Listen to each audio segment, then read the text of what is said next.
Welcome to Glow Time with Jackie. This podcast is where wellness meets longevity, and every conversation helps you live stronger, healthier, and more empowered. Welcome to Glow Time with Jackie, where we have real conversations about wellness, wellness optimization, and just overall how you can be your best self from inside out. I am back. This is Glow Time with Jackie Season 2. I'm excited to be back. I'm Jackie, and I have a special guest here with me, Casey. Thank you for being here. Hi, guys. Yeah, so today's conversation is a conversation that I feel that all women really need to hear, okay? I know we talk about it behind the scenes. We want to know what's normal, what's not normal, and it has to do with women's desire, okay? So before going into the conversation, Casey, I want to know a little bit about you. Tell me a little about you. I know you're a nurse practitioner.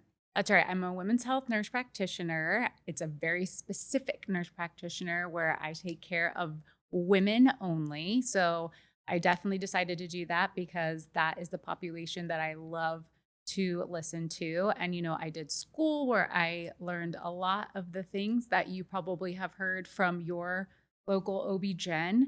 But I definitely have in the past few years kind of gone down deep rabbit holes on the things that patients were coming to me about, but we did not learn about in school. Mm-hmm. Things like libido, hormone, menopause, sexual health in general. And those patients would, if they had time to ask the questions in a regular setting, maybe would, I have a question about libido. My libido's bad, or thinking something was wrong with them about their libido. And so not really having the answers, I dove in deep, joining the organizations, reading the books, and it's kind of become a passion of mine now because I can finally give them some answers to what's going on. Yeah, that's amazing. And why are we so scared to talk about this? Why? Why? I think a lot of it just comes from what we've been exposed to in the past. We Nothing? have. Yeah, right? First of all, nothing. Nothing. We've had horrific education in school systems. I think our parents think we're going to learn it from schools. We weren't really haven't learned. We have only pretty much Hollywood videos that have pretty much designed what we think is supposed to be desire, what's normal for sex, how we're supposed to feel, what we're supposed to do. And that has really, affected the way that we think. And then when we feel comfortable enough with our girlfriends, I think we actually figure out, oh my God, we actually all are dealing with the same things. And we're all kind of in the same boat. I know. And it's so many different things that it can be too. It's not just one thing. That's right. And that's what, for 3 different friends talking about the same things, there's like 3 different situations. Yep. And all very important and all very true, but it's like it can be so different. And there needs to be more education for sure. That's right. Because there is none. And luckily now, because of social media, right, there's a little bit more of a talk about it and women questioning it. Maybe just seeing a video or looking up the topic is a little bit easier for them to do than actually even talking to their practitioner about. That's right. This podcast is for that, hopefully to help enlighten, talk about, bring up the subject, and maybe you feel comfortable talking to your practitioner, of course, going to see Casey. Yeah. I think Casey learning will talk about to you some about it. stuff and, opening up those conversations with your partner even, right? A lot of this is like your partner and what you feel comfortable talking to them about. That's a whole nother podcast. Yeah, right? A whole nother one. But hopefully too, getting some of this information and sharing that with your partner, because I think they are just as clueless. Yeah, no, for sure. I think a little more. Yeah, definitely a lot more. But, I think it's fun to kind of be like, guess what I learned today? Yeah. So Casey, tell me, who are you outside of your field, your practice, and who you are? Oh my gosh. I'm a mom to 3 girls. Oh, so another reason why I'm so invested in, Yeah. Women's health. I have a great group of friends. I go to church, but really I love women's health. So awesome. While I'm lots of things, you will find me even on my times off, reading the books, listening to the podcast, because I thoroughly enjoy learning all things women's health because it affects me too. Of course. The more you know, for sure. Yeah. Totally understand that.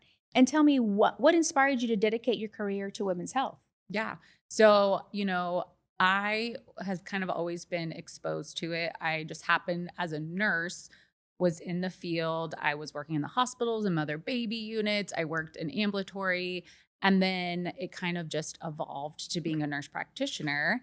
And then it evolved even further into what I like, because like I said, I didn't have the answers. And then when I went looking, I was like, this is so unjust. How do we not know? Like, I know. women are not just little men. And why don't we have answers? And so, yeah, that's kind of been what's formed me as a provider. And I get super excited because like I said, I have answers now.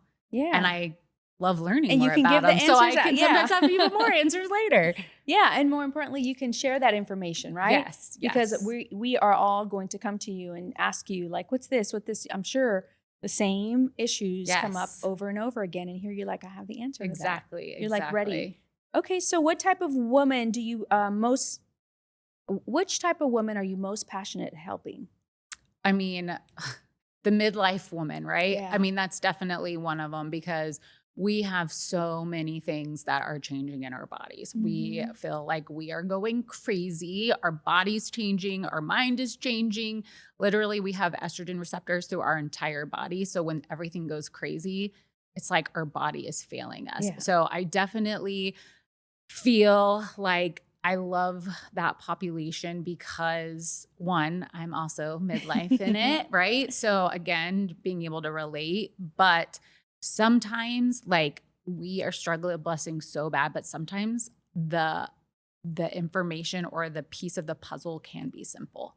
So it is really like, I love just being able to provide that, whether that be like a deeper dive into labs or hormones, and being like, oh, I magically feel like 90% better. And like people literally saying like, you saved me. Like that is what makes me be like, this is amazing, because it seems like such a simple solution. And so I feel a lot of, I love what I do because I can help people. Yeah. So thank you for guiding us and telling us. Yeah. Like all for women. I'm saying that for women. Yeah. Thank you. Thank you. Thank you in advance for all the women that are going to see you too. Of course. So I was going to ask you, let's see. Okay. So let's talk about midlife, because we think midlife is like 50, 55, 60, No. but midlife comes much sooner than what we think. Yes. And not only that, I've heard that women have, perimenopause 10 years before. That's right. So, I mean, women, and sometimes because we're, or they are at that age where they're 35 or 30, it's written off. Yeah. So help us with that. Yeah. I mean, the average age for a woman is 81. Right. So when you really go, okay, what's the middle of that? Okay, 40. Yeah, 40. We know the average age of menopause is 51, 52, but we can start experiencing this 10 years before. And we even start to notice changes in our hormones at 35, things that play into that. We have environmental factors, we have genetic factors, even trauma or stressors can change our hormones and what's going to end up happening. Absolutely. So definitely, that is important, but also knowing that when it comes to midlife women, not only are hormone things happening, but we're way more likely to have things that all contribute to the same symptoms. So more likely to have thyroid issues, more likely to have autoimmune inflammation issues. We all have these things that all kind of have the same brain fog, vasomotor symptoms. So hot flashes, night sweats. We can't concentrate on anything. Our weight gain, all of those things. And then we're like, okay, which one is it? Or is it multiple things? So. Right. No, yeah, I love that. Thanks for that. That's definitely informative. What is considered normal? So let's go into like kind of what the symptoms are. So what is women's desire? Like when we talk about that, we are referring to like decreased desire, right? Sexual desire, or the libido's off. Yes. We know at some point something changes. Yes. And what factors do we notice contribute to that? Yeah, so we have multiple desire types. Desire is totally different. When we look at the sexual spectrum, lots of things can be happening that can go wrong, right? Desire, orgasm, arousal. So desire specifically is definitely the top of the sexual dysfunction disorders. Right. So when it comes to desire, we have oftentimes spontaneous desire. That's what we think of with men who just want to like do it all the time or like jump your bones. We think of even like a new relationship. Even women oftentimes have that. Some women will always have that. But when we really kind of break it down, about 80% of women will have what's called responsive desire. And responsive desire is where we don't feel that desire until we're actually in the act of having sex. Right. So when they're done and then we're disappointed. Yeah. So it's like, okay, the problem really comes from where when I'll ask a woman, okay, they're like, I have low libido. And I say, okay, do you like your partner? That's the first thing that we need to make sure. Do you have even to like the them? partner? Do you because like if them? you really are not invested in that relationship, it's Why really would you hard want to have a good libido. Yes, correct. So that, and are you having pain? So, you know, when it comes to sex, especially in midlife, but we have this issue, even younger women have it. If you're having pain with sex, who's going to want to then have sex? No one's going to desire that. So those are the first two things I always check with patients. Do you like your partner? And are you having pain? Because if that's the case, we need to dive into those things first, fix those things before we start looking at the options to just rev up sex drive, because it doesn't matter how much of anything I give you. If those things aren't fixed, then we're not going to fix libido. Right. So definitely, good point. Yeah, definitely looking at those type of things. So we have responsive desire. So I'll say, do you like sex when it's done? And they're like, yeah, actually, like, yeah. I'm like, why don't I want this? It was nice. It was pleasant. And that is responsive desire, where really we just aren't the ones that are usually initiating it. And a lot of times what happens is we have a mix match in desire types with our partners. So our partner is usually going to be the spontaneous desire. About 80% of men are this. They never lose it. Usually when a man has an issue with the sexual dysfunction, it's usually probably going to be arousal, right? Like their inability to have an erection. But guess what? We have plenty of pills for that. Yes, so we give it to them. They're ready to go. That's always noted and taken care of, right? Yes, noted and taken care of, and a lot easier to treat. We give them a blood flow, it's good to go. But desire is in the brain. Yes. And the brain is way more complicated. And so we, you know, sometimes when it comes to libido, it's just being like, oh, I'm actually very normal. And my libido type is just responsive. And okay, now I need to think of things to more, you know, initiate as far as getting into the act, knowing that I'll like it. But, you know, that's some of the things. Yeah. So too, with that, desire, stress, poor health overall. Yeah. I mean, all those things are a big factor to it too. And I guess you really have to sit down, talk to your practitioner about it and go over all those things, because they can all be affected. That's right. We have brakes and we have the gas. And so when it comes to do we want to do it, we need more on the gas pedal than on the brakes. So kids, being tired, work, stress, you know, driving like somewhere, or you were all over the place whenever it comes to finally sitting home and you finally get a few minutes to yourself. And sometimes you just want to scroll. Like, what are your gas and your brakes? You don't want to think about anything. You're like, I just want to like detach. Give me a second. And so, you know, it's being able to look at the things that are causing you to step on the brakes versus the gas, and trying to say, where can I get rid of some of those things, or talk to my partner? Like, you know what would be very helpful? I'm very stressed out with everything from work, and I came home and the kids and blah, blah, blah. But you know what? If you just put the kids to bed tonight, and I could take some time to go like take a bath and like get in the headspace, guess what? Things might be different for you tonight. And I bet you he would be willing to go put the kids to bed. Yeah, of course. Yeah. And that's what will help build that desire too. That's right. So, you know, it sounds silly. And then you're like, oh, look, cleaning the house. He's doing something. He's doing something. Cleaning the house, sexy. washing the dishes. Yeah, exactly. You know, all those things really kind of put you in the mood. Yes. And would you say too, based on your cycle, like where you are in your cycle? Yeah, definitely. I mean, is a big difference, right? Yeah, because we're constantly changing. Yes, it's evolutionary, right? Like we were as women made to make babies. And where are we going to have the highest sex drive around ovulation? When we'll make a Right. baby. And then we have all these hormones kind of come and go. And oh, all of our hormones dropped off and we're about to start our period. Yeah, guess what? That doesn't sound great right now. Right. So, Yeah. So we have to always think that all those things play such a huge factor. exactly. And we have to remember that too. And nothing's wrong with us. Nothing is wrong with you. We just we have this different idea of what it's supposed to be like. That's right. Right. So, and then of course there's the topics with the whole vaginal dryness.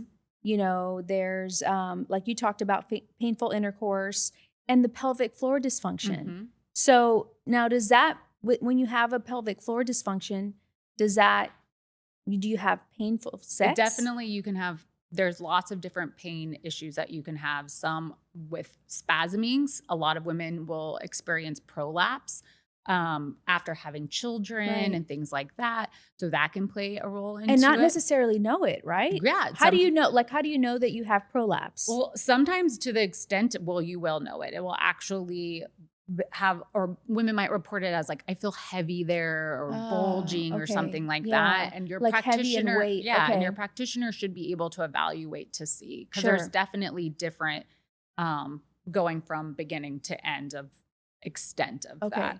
But as far as vaginal dryness, I mean, people mostly think, oh, that's older women. But we can even have, we can have vaginal dryness just walking around, and that can be an issue. We can have vaginal dryness with sex, and we can even have that while we're young. You know, a lot of women will look at lubrication as a desire or how into it, but a lot of women have what's even called disconcordance, where they might desire and it might not be the same. So for example, someone really, really likes someone and might not become lubricated, or someone is going through a very traumatic event like sexual assault and becomes lubricated. It's very disconnected.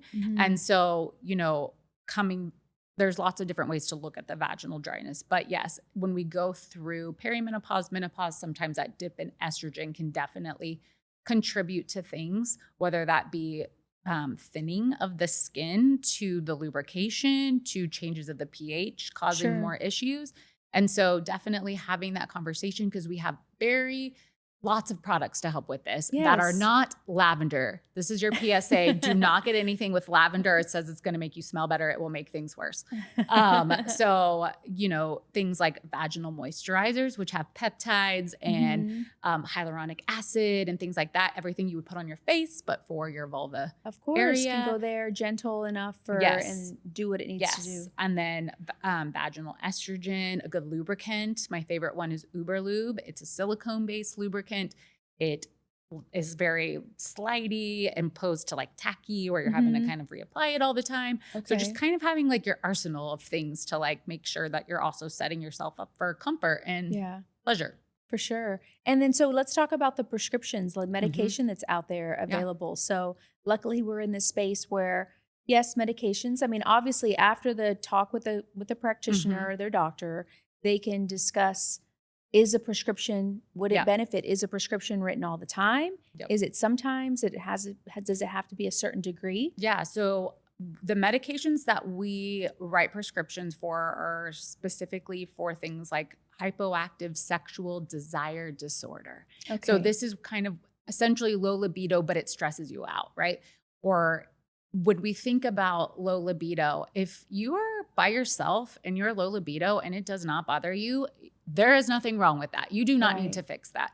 But if you're with a partner and a lot of the times it's the woman being like, look, I really feel like I want some assistance because it is affecting my marriage. And this is really, you know, kind of messing with my psyche. We do have medications. We have testosterone is a go-to oftentimes.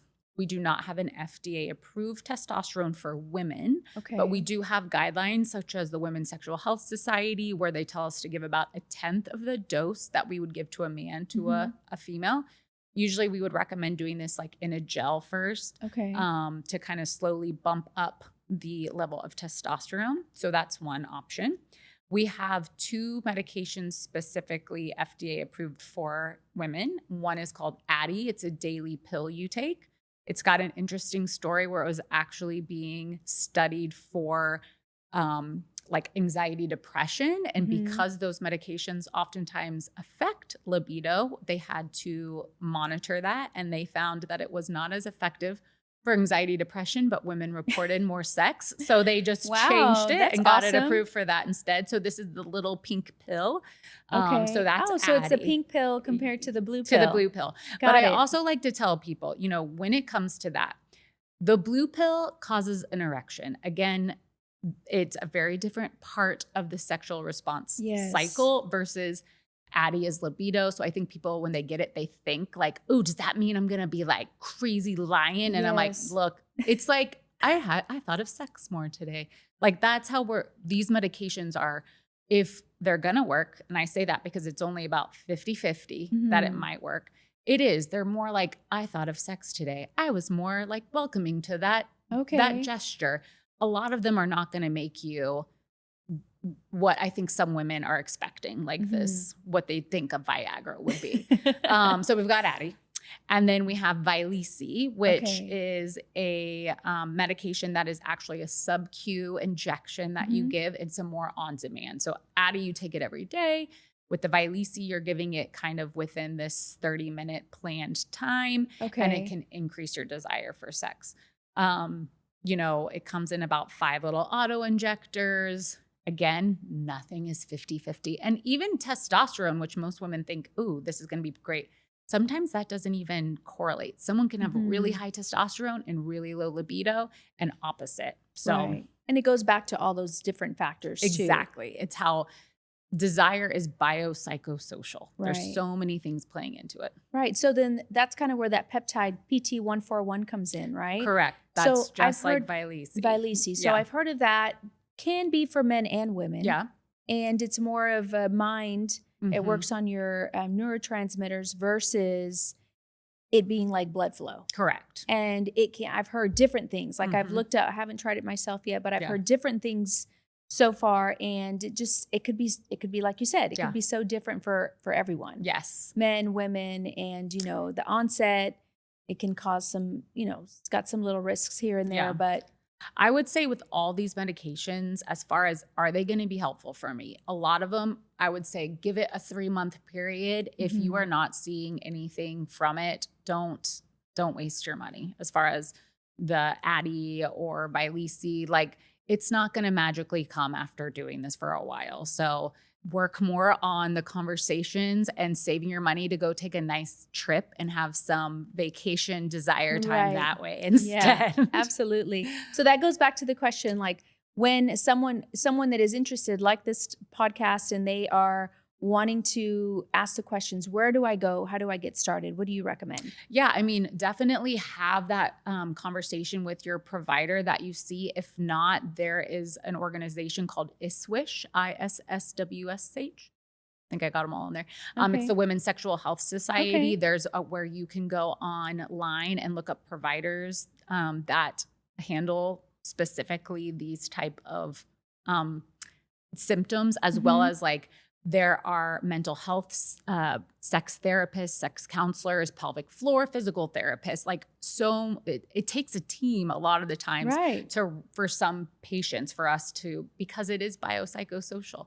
So that is a great resource for people that are looking specifically for a provider to address this, but also if they're having issues with other things that are contributing, like the mental health specialist or pelvic floor PT. Yeah, that's awesome. Okay, just start somewhere. Get connected. And if someone says no, or you don't like that answer, keep looking. Yeah, because there are people there's practitioners out there that are well-informed and are really eager to help and, you know, make a change for the women. And for sure. I mean, as providers, they should be getting on board because, you know, women are starting to demand this. Like you said, we've got TikTok, we've got all these things.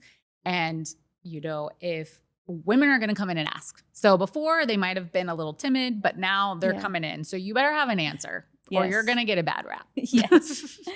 All right, let's go into the glow round. Okay. So what is the one wellness habit you will not skip? Sleep. Sleep, yes. And it can be very hard to get, right? But it's super important. Yes, very much so. Sleep is a big one for me too. Yeah. I need to get my sleep. I know I listen to my body pretty good with that. Exactly. What's the one myth what's the one myth of women's health that you wish would disappear? So the women's that health we myth. are not small men. I've said it before, but a lot of the things have always been applied to women thinking we're kind of small men, whether that's how we treat cardiovascular, our sexual health, but we are not small men. We are our own. Yes, we are different. our own. Yep, we are our own people. What's the one piece of advice you'd give your younger self? Oh my gosh. I always say, don't you wish like your 30 plus year old self could be like your teenager? Like, who cares what people think of you? Like later on, none of this is important, right? Like, I think, and having teenage daughters now, right? Like, you try to tell them all the things. Like, you're going to regret drinking 20 Dr. Peppers a day and eating Takis and doing all the things. And don't care about that, like what that person says, because you'll never see them again. But so definitely there's too many things I would tell myself. I know.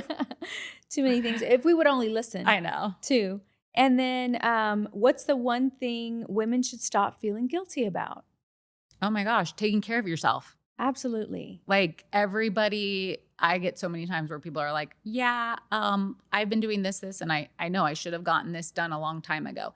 Take care of yourself. You cannot be there for other people if you are not 100%. Yes. And a new thing. So what's your glow time? What would you consider as your glow time for yourself? Oh, like I would say, like my perfect day would be just a relaxing day at the beach. Yes, just at the beach. Get a little vitamin D and like listen to, and if I could be there with a book, that would one be of my women's better. health books, and of people course. are leaving me alone. Yes, that would be the glow time for sure. That's my ultimate glow time. Yeah, awesome. Love that. Thank you, Casey, for being here. Thank you for bringing all your knowledge.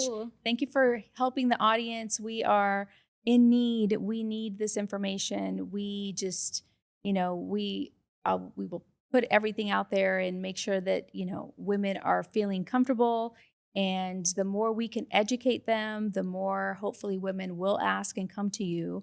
So thank you so much. And this wraps up this episode of Glow Time with Jackie. Like, share, subscribe. If you know anyone that would be interested in this topic, please do that. Share it. Thanks, guys. Thank you for joining me on Glow Time with Jackie, where wellness meets longevity. If you loved today's conversation, please like, share, and subscribe. It helps us reach more people looking to live stronger and healthier. Until next time, keep glowing, and I'll see you on the next episode.